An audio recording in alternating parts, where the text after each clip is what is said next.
하나님께서 은혜 위에 은혜를 주셨는데 하나님께서 우리를 하나님의 자녀다라는 구원과 칭의의 은혜를 주셨을 뿐만 아니라 하나님을 끊임없이 닮아가는 성화의 은혜를 주셨다라는 제목입니다. 우리는 우리의 관점에서 칭의와 성화를 생각하는 경향이 있습니다. 하나님의 은혜로 거듭나서 하나님의 자녀라고 부름받았으니, 칭의의 은혜를 받았으니 하나님의 자녀답게 거룩해져야 되겠다, 그런 마음을 가지고 있습니다. 근데 막상 성화의 과정에 들어가다 보면 우리의 연약함이나 혹은 유혹으로 인해서 성화의 과정의 길에서 쉽게 포기하는 경향이 있습니다.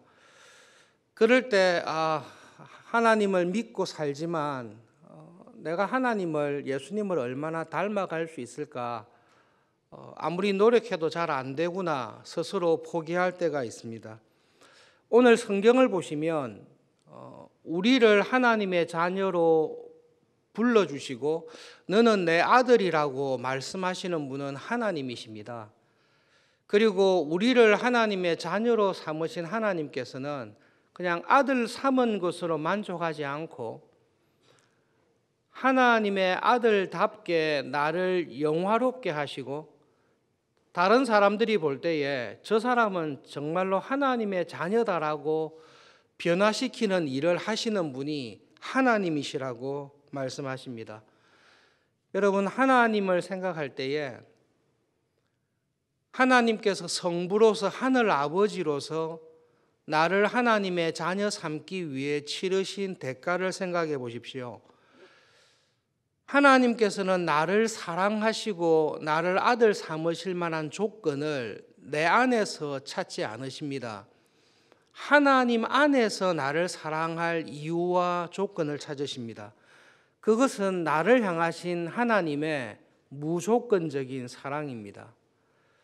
우리는 하나님의 자녀가 되기 위해서 치른 대가가 하나도 없습니다.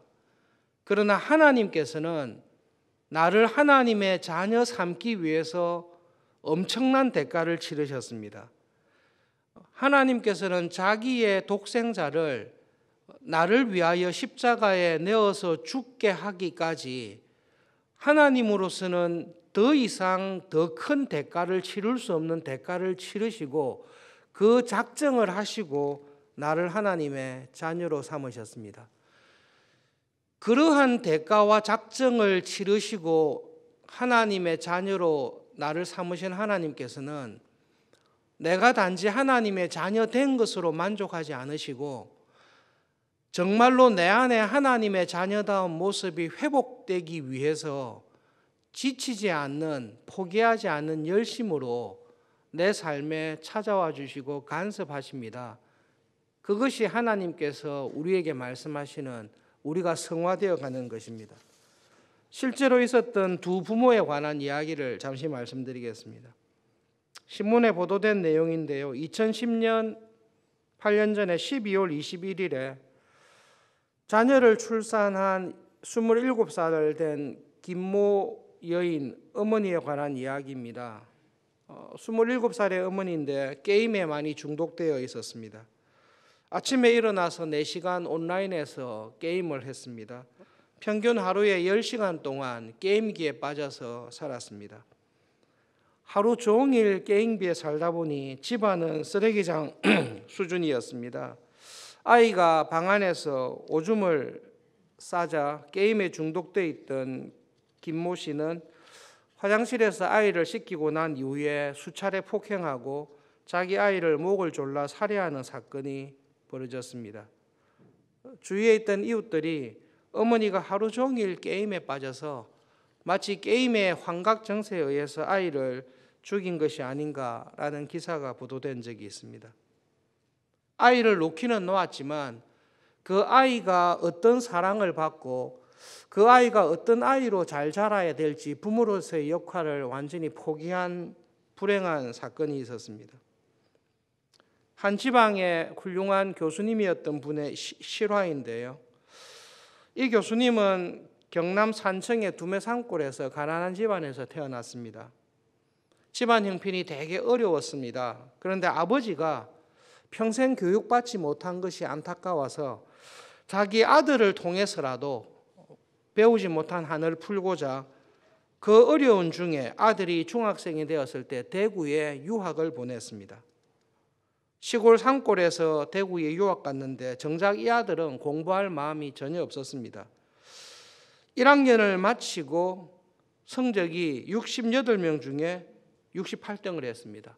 저희 아들 정현이도 이 성적은 받은 적이 없습니다. 신기하지만 정현이도 자기 밑에 몇 명을 깔고 공부를 했습니다. 68명 중에 68등이라는 성적표를 차마 부모님에게 보여드릴 수 없어서 잉크로 기록된 성적표를 조작을 했습니다. 그래서 68등 중에 1등이라는 성적표를 아버지에게 갖다 드렸습니다. 아버지는 아들이 전교 1등의 성적표를 받아오자 너무 기쁜 나머지 그 당시 자기 집안의 재산 목록 1호였던 한 마리밖에 없는 돼지를 잡아서 동네에 잔치를 했습니다. 아들이 아버지의 그 모습을 보고 너무 놀랍고 부끄러워서 솔직히 강물에 빠져서 죽을 생각을 했을 정도였다고 합니다. 그날 이후에 이 소년이 달라져서 17년이 지난 이후에 대학의 교수가 되었습니다. 이전에 경북대학교 총장으로 지냈던 박찬석 교수님의 일화입니다. 교수님도 결혼하여 교수가 되고 자기 아들이 중학교에 입학하게 되었습니다. 그때 아들과 함께 아버지를 찾아가서 자기 중학교 1학년 때 성적 조작 사건을 고백하려고 이야기를 했습니다.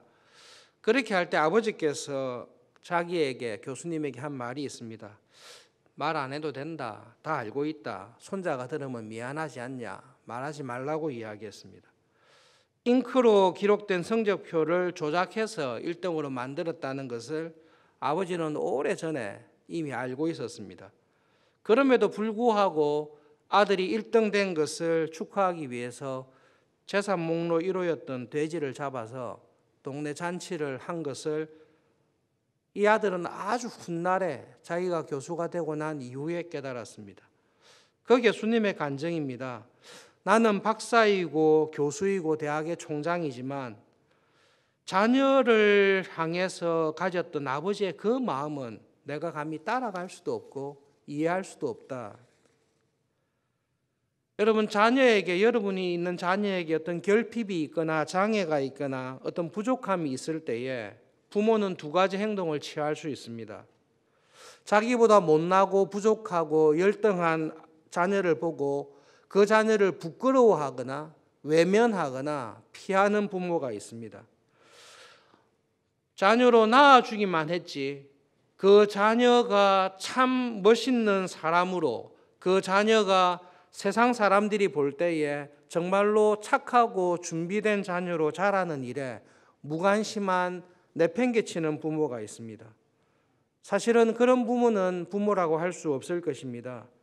그러나 부모 가운데 자녀의 부족함과 열등감과 결핍을 알고 자녀를 향한 무한한 사랑 속에 그 자녀의 연약한 점을 스스로 짊어지고 가는 참 부모들이 있습니다.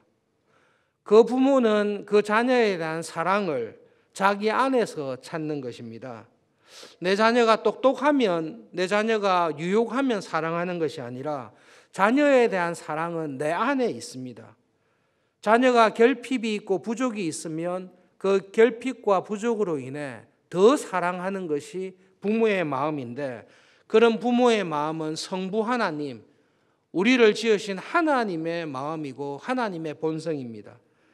자녀를 향한 부모의 사랑은 천성이라고 하는데요.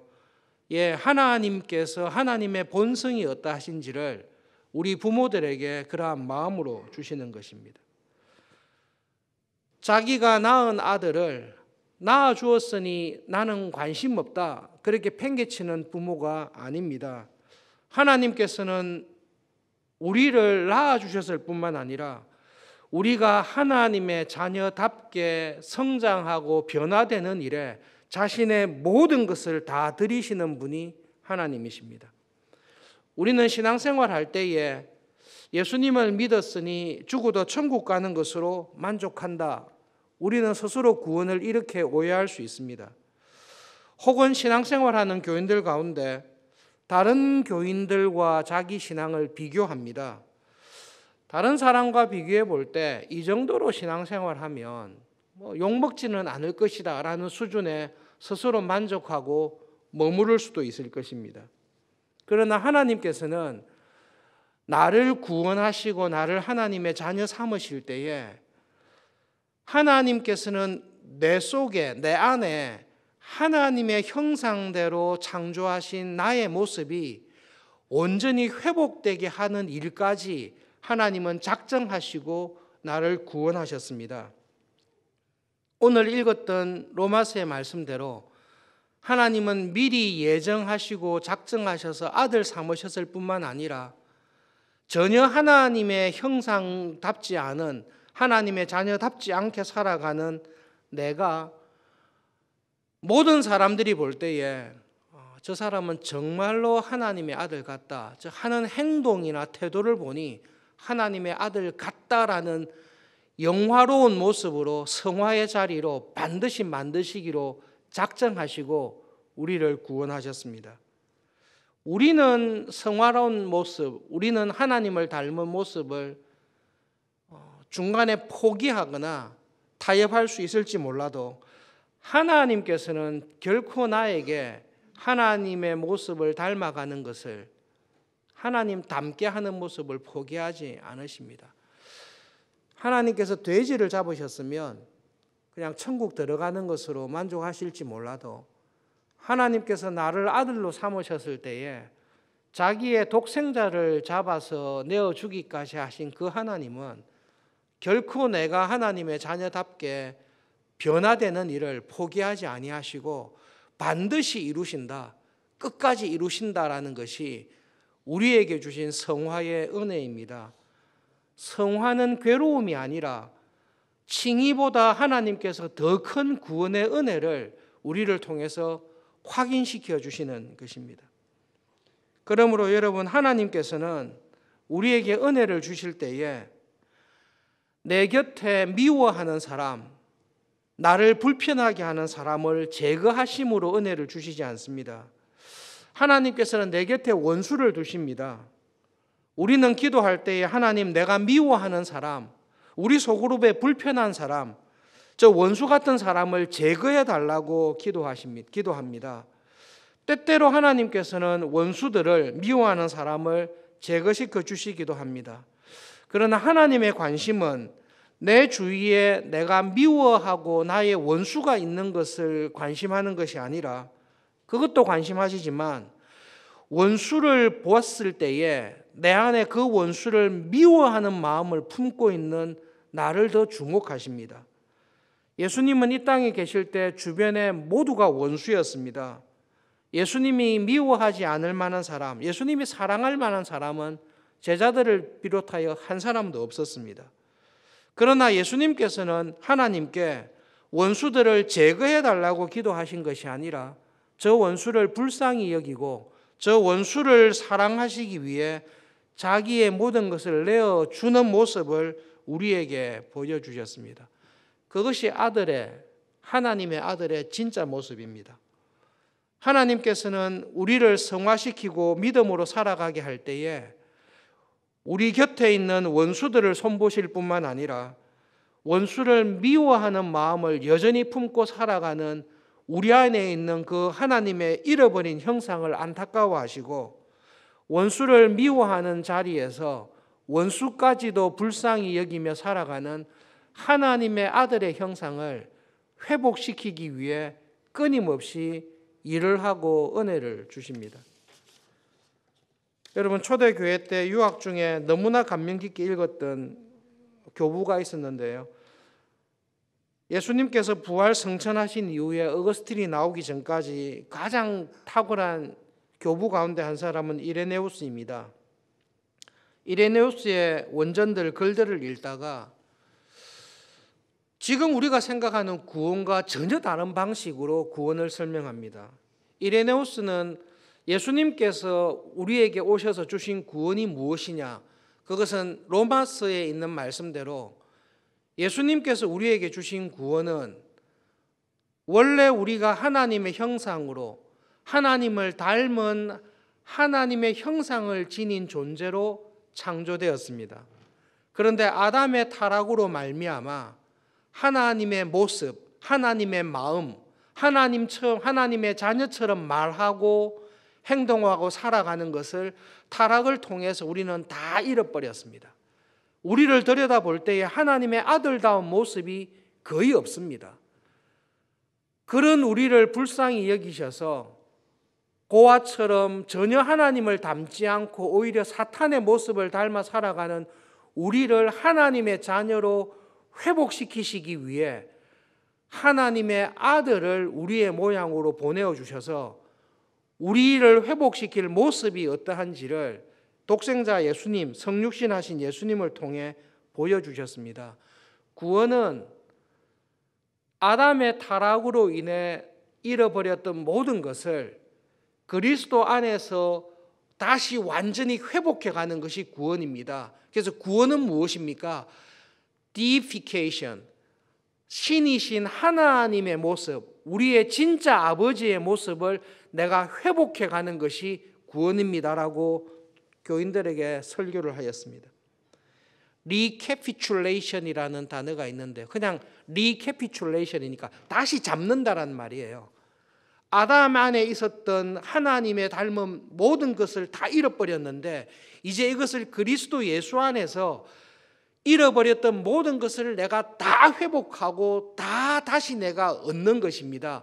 그런데 어느 수준까지 얻는고 하면 타락하기 전에 아담이 가졌고 있었던 것을 다 회복할 뿐만 아니라 아담이 타락하지 아니하고 하나님의 말씀에 순종하면서 갔을 때에 그 완전히 순종했을 때에 그 모습까지, 그 모습이 예수님의 모습인데요. 그 모습까지 우리가 리캐피출레이션 다 회복하는 것이 그것이 구원입니다. 하나님께서는 우리를 아들 삼기 위해서 구원하셨는데 단지 아들이 되어서 천국에 들어가는 구원이 아니라 나의 모든 것이 하나님을 완전히 닮는 내가 살아가는 모습이나 사람을 대하는 모습이나 나의 모든 가치관이나 행동이 세상이 볼 때에 저 사람을 볼 때에 하나님을 보는 것 같다. 너는 아버지하고 완전히 닮았구나. 정말로 아버지의 모습을 가지고 있구나. 그 모습으로 우리를 완전히 회복하기 위해서 우리를 구원하셨습니다. 여러분, 칭의의 은혜를 주신 하나님께서는 칭의에 머물지 아니하시고 더 큰 일을 하시는데 내 안에 잃어버렸던 하나님의 형상이 완전히 회복되기 위해서 지금도 일을 하십니다. 칭의와 성화의 은혜를 주시는 하나님을 생각할 때에 꼭 기억하시면 좋겠습니다. 이 은혜를 경험하며 살아가는 사람은 하나님께서 내 안에 있는 죄를 먼저 보게 하시고 그것을 더 안타까워하게 하십니다. 내 주위의 원수로 인하여 괴로워하기보다 원수를 나는 왜 미워할까? 내가 하나님의 자녀인데 원수였던 나를 주님께서는 불쌍히 여기시고 지금도 불쌍히 여기시고 사랑을 주고 그 사랑을 받고 있는데 그 사랑을 받고 있는 나는 왜 하나님의 자녀답지 못할까? 하나님의 참 자녀다운 모습으로 저를 변화시켜 주십시오. 그 기도와 그 믿음의 싸움을 끝까지 할 수 있기를 바랍니다. 우리에게 있는 큰 도전이 뭔고 하면 내가 선택한, 내가 정한 기준에 머무르는 것입니다. 이 정도로 신앙생활하면 충분하지 않냐. 다른 사람과 비교해 볼 때 이 정도로 새벽기도와 특별기도에 이 정도로 하면 충분하지 않냐. 하나님께서는 그보다 더 큰 은혜를 하나님을 완전히 닮아가는 자리에 더 은혜를 주시기를 원하십니다. 마음을 닫고 주시려는 은혜를 거절하며 도망할 때에, 성령님을 거스릴 때에 우리는 그 은혜를 온전히 누리지를 못합니다. 포기하지 않는 사랑으로 나를 찾아오셔서 하나님의 자녀답게 살아가도록 격려하시고 은혜 주시는 하나님을 오늘도 마음에 품고 살아갈 수 있도록 기도하면 좋겠습니다. 하나님, 원수를 제 곁에 두셨을 때에 하나님께서 이 원수를 처리하시듯이 저에게도 그런 사랑과 지혜와 정의를 주십시오. 오늘도 아담 안에서 잃어버렸던 것들을 예수님 안에서 회복하고 찾아가는 그런 은혜를 주십시오. 기도하면서 주님과 동행하는 하루가 되기를 바랍니다. 우리 기도 제목 가운데 오늘 소그룹, 우리 교회의 소그룹 모임과 작년 양육과정 그리고 주일학교를 위해서 기도해 주시기 바랍니다. 목요일에 있을 수능을 위해서 우리 자녀들 건강하게 마무 준비를 잘할 수 있도록 기도 부탁합니다.